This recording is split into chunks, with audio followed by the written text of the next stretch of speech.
Hello mga Mars, sa video ito is bilaoserye na naman tayo. So ipapakita ko sa inyo kung paano po ako mag-assemble ng aking kakanin.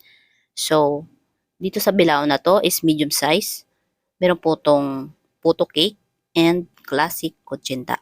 So ayan po. Yung ating puto cake is makapal po. And ating kutsinta is 2 layer po yan. Yes po.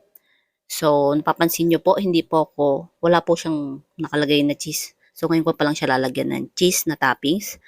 Hindi ko po talaga nilalagyan pag photo cake pag niluluto po yung butter, hindi ko po siya agad nilalagyan ng cheese pag yung a-assemblein na lang po.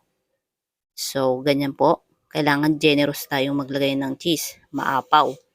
Para yung umorder, is sulit naman yung kanyang binayad. So, ito ay order po ni Sir Mike na kaibigan ng ate ko. So, thank you, sir.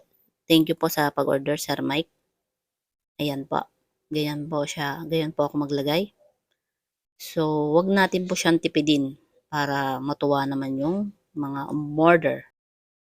And dun po sa kutsinta is cheese na rin po yung toppings niya.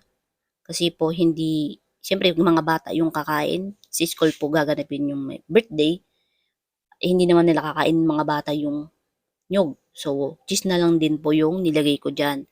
Kaya lang hindi ko nga na-videohan na nilagyan ko ng cheese. Pero cheese po talaga yung nilagay ko rin dyan. Ganyan din po kadami yung cheese niya na nilagay ko. So, thank you po Sir Mike sa pag-order. Salamat po. So, ganyan. Hatiin natin siya ng maliliit para magkasya doon sa mga bagets. Kaya po doon sa mga gustong umorder, PM lang po kayo. At maraming salamat po. And God bless po sa ating lahat.